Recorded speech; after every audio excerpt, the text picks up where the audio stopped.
질문 드리도록 하겠습니다. 1945년 8월 15일 대한민국과 북한은 한날 한시에 일본으로부터 해방이 되었습니다. 그 후에 대한민국은 사유재산권을 보장하는 자유민주주의와 시장경제 원칙을 담은 대한민국 헌법을 제정하고 정부를 수립합니다.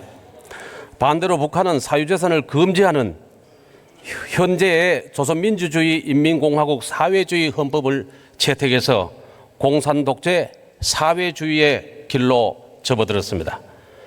1962년 우리가 경제개발 5년 계획을 작성을 할 때 우리의 1인당 국민소득은 82달러에 불과했고 북한은 120달러였습니다. 수출이 우리가 5천만 불이었고 북한이 1억 불이었습니다. 56년 지난 지금 우리 1인당 국민소득은 3만 불을 넘고 있고 북한은 1,300불 내외 수준입니다. 수출은 북한이 30억 불, 우리가 6천억 불을 넘어서고 있습니다. 대한민국은 이제 수출 세계 6위, 경제규모 12위, 인구 5천만 국가 중에서 국민소득 3만 달러를 넘는 7번째 국가가 되었습니다.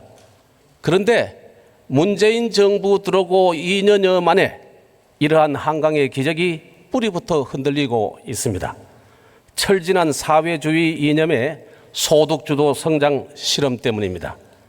사정이 이러한데도 문재인 대통령께서는 우리 경제가 올바른 방향으로 가고 있다 하시면서 사회주의 이념으로 무장되신 분을 법무부 수장으로 내세워서 국민과 전면전을 벌이고 있습니다. 총리님, 네. 사회주의를 위해서는 생산수단의 사적 소유 철폐를 주장하셨던 분 짐작이 가시죠? 네, 엊그저께도 말씀드렸습니다만은 바로 그 일을 이명박 정부는 민주화 운동으로 인정을 했습니다. 이명박 정부가 인정한 것은 민주화 쪽에 인정한 거고 이분에 대해 가지고 어떤 조치를 취한 것은 아니고요. 네. 이분이 또 이렇게 계속해서 얘기를 합니다. 사회주의 혁명은 전쟁의 조직화를 목적으로 한다. 전쟁의 조직화를 목적으로 한다. 자본주의라는 괴물을 불살라 없애야 한다. 김대중 대통령님에 대해서도 민중 배신으로 점철된 김대중의 정치 편력 이렇게 얘기를 합니다. 산호맹 산하의 남한 사회주의 과학원에서 발간된 우리 사상에 지금 문제가 되고 있는 분의 유선영이라는 가명을 써서 직접 쓰시기도 하고 기획 편집했던 글입니다. 젊은 시절 한때 그럴 수도 있다고 봅니다. 그런데 27, 8년 지난 지금에 있어서도 사법 처리된 그 전력에 대해서 어떻게 생각하느냐 하는 데 대해서 자랑스럽지도 않지만은 부끄럽지 않다. 사회주의 포기했느냐 하는 질문에 끝까지 대답을 하지 않습니다. 그 대신에 본인이 나는 사회주의자이면서 자본주의자 이렇게 얘기를 합니다. 아마 낮에 본인과 가족을 위해서는 자유주의, 자본주의 자임을 자처하면서 밤에는 사회주의 이념의 실천을 위해서 기획하고 계셨던 분이 아닌가 이렇게 생각이 됩니다. 이런 분이 법무부의 수장으로서 국무위원으로서 내각에 있는 한 아무리 대통령께서 총리께서 기업을 방문하고 민주당이 정경련을 방문을 한들 여러 정권 거치면서 산전수전 다 겪은 기업에서 경제인들이 국내에 투자하고 일자리를 늘 거다 이렇게 총리는 생각하십니까? 네, 법무장관이 지난주 이 자리에서 그 문제와 관련해서 이렇게 답변 드린 것으로 기억합니다. 우리 헌법 안에 있는 자유주의적 지향과 사회민주적 지향이 헌법 안에 다 있는데 당신도 그것을 수용한다 이렇게 말한 것으로 압니다. 본인이 사회주의자와 자유주의자라고 하셨고 우리 헌법에는 사회주의라는 네 글자는 없습니다. 사회민주주의적인 그 가치가 우리 헌법 안에 내재되어 있는 것도 사실입니다. 사회주의 네 글자는 헌법에는 없다는 말씀을 다시 한번 드리고요. 총리께서는 처음 이분의 임명에 대해서 적극적으로 동의하시지 않는 걸로 알고 있고, 지난주에 답변 중에서도 공정성에 문제가 있는 듯이 답변을 하셨어요. 그래서 국민들과 야당에서는 역시 중심이 있으신 분이시다, 이렇게 생각을 했는데, 26일 날 오후에 대통령이 유엔에서 다녀오시고 난 뒤에 27일 날은 대통령께서 총리께서 입장이 바뀌신 것 같아요. 여성 두 분만 있는 집에서 많은 남성들이 11시간 동안 뒤지고 식사를 배달해서 먹은 것은 아무래도 이거는 과했다, 이렇게 생각하시는데, 지금도 상황 인식이 똑같은 인식입니까? 네, 그 당시에 집안에 어떤 사람들이 있었는가에 대해서는 보도가 엇갈리고 있다는 것을 알게 됐습니다. 그것은 제가 좀 더 확인하겠습니다.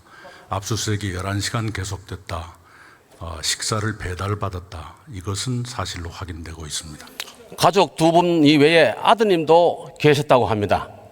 네, 여성분은 변호사 세 분 중에 여성분이 한 분이 계셨고, 수사관 분 중에서도 여성이 두 분이 계셨다고 합니다. 그러니까요. 11시간 걸렸던 것은 변호사 세 분을 모셔와가지고 변호사님하고 압수수색 범위를 정하고 된다 안 된다 다시 영장 발부받고 해서 11시간이 걸렸고, 식사 문제도 안 먹겠다고 했는데 가족분들께서 같이 먹자 이래서 시켜서 먹고 돈은 별도로 지불했다고 합니다. 그러니까요. 이 상황에 대해서 총리께서 다시 한번 확인하시고 입장을 밝혀주시기 바랍니다. 네, 지금 보도가 엇갈리는데요. 어떤 보도를 보고 판단하느냐에 문제가 있겠습니다만은 보도만을 놓고 판단하기에는 조금 조심스러운 단계입니다. 사실 총리께서 확인하시고 입장을 국민들께 소상히 밝혀주시기 바랍니다. 국정마비 현상이 50일을 넘어서고 있는데 경제는 이제 버린 자식이 아니냐, 이런 한숨이 나오고 있습니다. 총리님, 우리 경제 잘 돌아가고 있습니까? 어떻게 보십니까? 경제는 법무부 장관의 업무가 아닙니다. 총리께 지금 말씀드리고 있습니다. 그러니까요. 네. 지금 법무부 장관으로 인한 문제 때문에 경제는 이렇게 포기한 거 아니냐는 취지의 말씀을 하셨는데, 경제는 법무부 장관의 업무가 아니라는 말씀드리고요. 우리 경제에 과제도 엄중하게 많이 있지만 이런 엄중한 상황에서 나름대로 선방하고 있는 것도 있다, 이렇게 생각합니다. 선전하고 있다. 국민들께서 총리 말씀에 동의하시는지 모르겠습니다. 선전하고 있는 것도 있다, 이렇게 말씀드렸습니다. 대통령에 대한 전체 국정 지지도는 반토막이 나서 40% 정도입니다. 경제에 대한 지지도는 그 반토막인 20에서 25% 수준입니다. 이래도 우리 경제가 국민들이 잘하고 있다, 이렇게 판단하고 계십니까? 국민들께서 많은 부족함을 느끼고 계신다는 것은 제가 받아들입니다.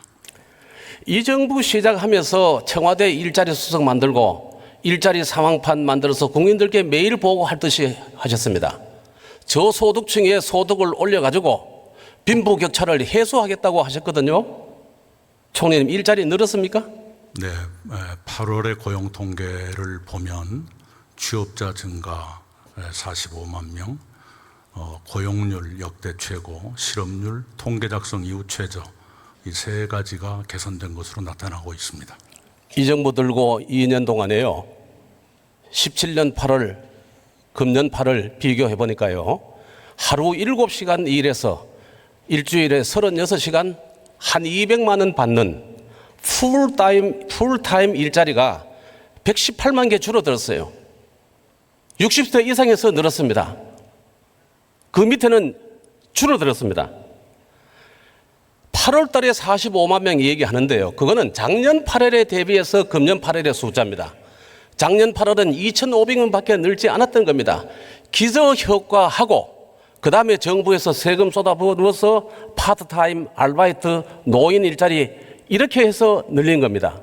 늘어난 45만짜리 일자리 중에 의원님. 60세 이상이 90% 가까이 됩니다. 어떻게 보십니까? 의원님, 기저효과를 논할 수 있는 것은 취업자 증가에만 해당됩니다. 고용률과 실업률은 기저효과와 무관한 것이지요. 그것이 개선됐다는 것은 사실입니다. 노인 일자리가 느는 것은 노인 숫자가 늘어나니 당연한 것 아닙니까? 노인이 늘어나는데 노인 일자리가 줄어든다 그러면 그건 또 무슨 재앙이고? 고용률이 늘어나는 것은 과거 전부터 쭉 시간이 가면 늘어나게 되고요. 실업률도 지금 실업률이 8월 한 달이 그래서 그런 거지 전체 이 정부 들고 실업률 검사는 역대 최악이라는 말씀 드리고요. 8월 말 90% 이상이 60세 이상에서 늘어나고 오히려 집안에서 월급 타고 집안 살림 꾸려야 되는 30, 40대에서는 14만 개가 증발했습니다. 네, 그 하루 2~3시간 일하는 파트타임 일자리도 27만 개 늘었고요.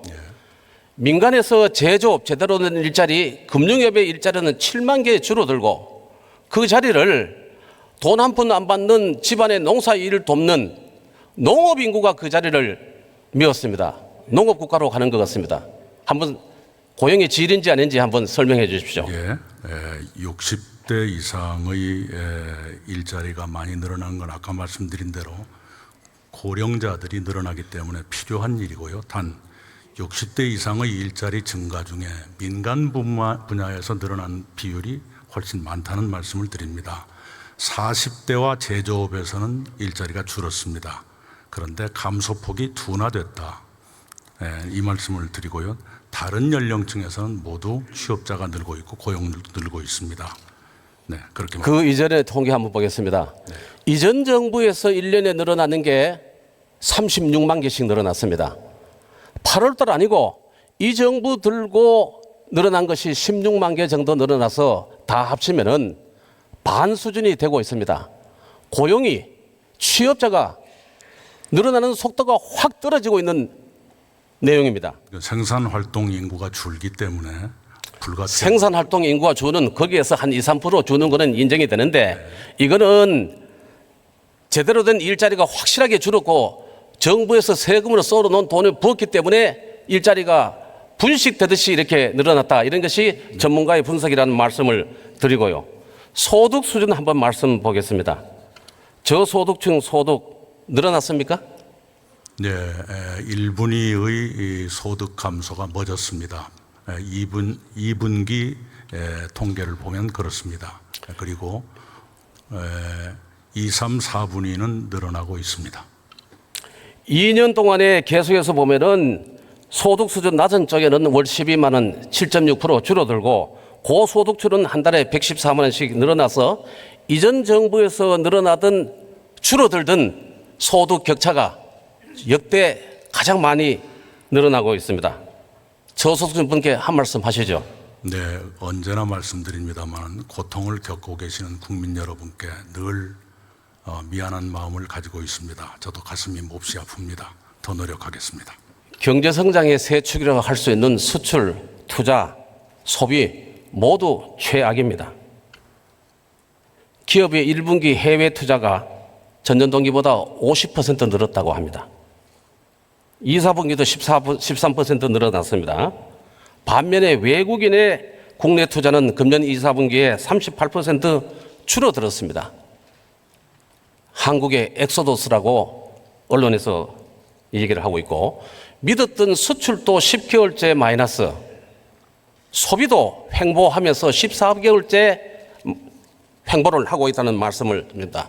세 축이 전부 무너지고 있는데 이거 왜 그렇다고 봅니까? 예, 잘 아시는 것처럼 대외 의존도가 몹시 높은 우리나라에서 글로벌 여건이 악화되는데 민감한 영향을 받고 있는 것이 사실이고요. 국내적으로는 제조업을 비롯한 주력 산업들의 경쟁력 저하가 크게 영향을 미치고 있다. 그래 되니까 결국은 성장이 무너지는 겁니다. 금년도 1, 4분기에 마이너스 0.4%, 2, 4분기에는 1% 성장했다고 봤는데 그 내용을 들여다보니까 재정에서 1.2% 성장하고 민간에서는 0.2% 마이너스입니다. 이 정부 3년 들고 늘린 돈이 133조 원, 이전 정부 4년 동안에 늘린 게 87조 원, 이 정부의 돈 쓰는 속도가 2배가 빠릅니다. 세금이 잘 들어오들은 좋았는데 이제는 세금도 들어오지 않아 가지고 내년도 예산에 3조 원이 펑크 나도록 돼 있고 이거 메우기 위해서 60조 원을 국민 부담을 국채를 발행해서 빚을 내서 쓰고 있습니다. 국민들께 한 말씀 하시죠. 네,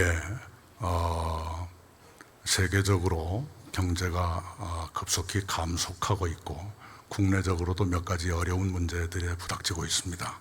이런 상황에서 재정이 적극적인 역할을 하는 것이 좋겠다 하는 것이 국제기관들의 한결같은 권고입니다. 그래서 재정이 역할을 해서 어느 정도 추가적인 악화를 막고 있다 이 말씀을 드리고요.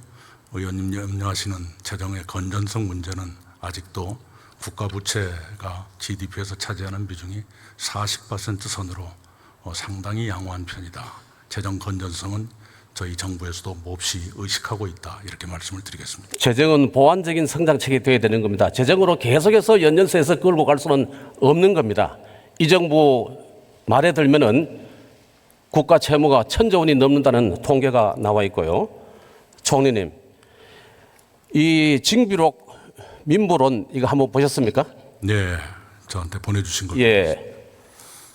징비록은 지난 2년간의 경제 실정을 기록해 가지고 이 정부 출범 2주년 되는 5월 9일에 발간을 했고, 민부론은 국가 주도의 경제를 민간과 시장 주도의 경제로 대전환시켜야 된다.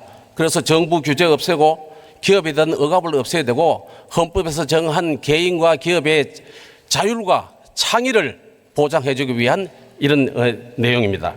소득주자 성장을 투자혁신 성장으로, 관치를 끝내고 민간 중심 시장 경제로, 10%의 노조 중심에서 90% 근로자 중심으로, 나라 지원 복지에서 민이 함께 여는 지속 가능한 복지, 이런 경제를 대전환시켜야 한다 하는 나침판이 되고 있다고 평을 하고 있는데, 총리께서 혹시 이 내용에 동의하지 않는 부분이 계십니까? 네, 한 정당이 내놓은 것을 가지고 제가 왈가왈부하는 것은 분수를 넘는 일이라 생각합니다. 다만 의원님께서 지적하시는 것처럼 양극화가 심해지고 저소득층이 늘어난다는데 그것을 민간의 힘으로 어떻게 치유할 것인가, 정부가 역할을 하지 않고 그것이 어떻게 치유될 것인가 하는 근본적인 의문을 가졌습니다. 정부 여야 간에 국가 주도의 소득 주도 성장과 민간 주도의 민부를 놓고 원탁회의 대토론을 제안합니다. 찬성하십니까? 네, 그러지 않아도 얼마 전에도 원탁 경제의 합의까지 했다가 국회 사정으로 무산된 일이 있습니다. 국회에서 합의해 주시면 정부도 기꺼이 동참하겠습니다. 끝으로 지난 9월 18일 날 구미에서 구미공단 50주년 행사에 김대중 노무현 문재인 대통령은 나타나시는데 그 공단을 만들었던 경제를 산업화를 이루게 했던 박정희 대통령은 사라졌습니다. 박정희 사진의 청산이다, 숙청이다 이렇게 하는데 구미시장께 한 말씀 하시고 마음이 상해 있는 지역민들께 한 말씀 해 주시죠. 네, 이 문제에 관해서는 구미시장도 이미 사과를 하신 것으로 압니다. 균형이 잡힌 처사였더라면 더 좋았을 걸 하는 아쉬움을 갖습니다. 그것을 시장님께 전하고 싶습니다. 지역민들께 한 말씀 하시죠. 네, 지역민들께서 상처를 받으셨을 수 있을 겁니다. 미안하게 생각합니다. 당면한 우리 경제 살리는데 우선 급하게 해야 될 게 사유재산 인정하지 않았던 자본주의 불살라 없애야 되고 한다는 이분을 포기를 할 수 있도록 해서 법무부 수장에서 내려오게 해야 되고, 그 다음에 원탁 회의도 하고, 그 다음에 규제도 없애고, 노동도 자유스럽게 하고, 그리고 민생을 챙겨가는 노력을 해야 된다고 봅니다. 예, 여러 차례 말씀드렸습니다마는 이분과 관련된 여러 얘기들 가운데 사실도 있겠지만 추측도 있고 거짓도 있습니다. 그 진실이 가려지는데 시간이 많이 걸리지 않을 거라 생각합니다.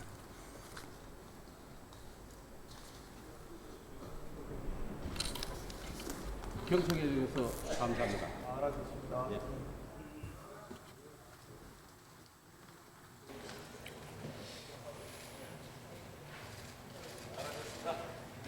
예, 김광림 의원 이쪽도 한번 보고 가시죠. 예, 수고하셨습니다. 다음은 서울 서초갑 출신의 바른미래당 이혜훈 의원 나오셔서 질문해 주시기 바랍니다.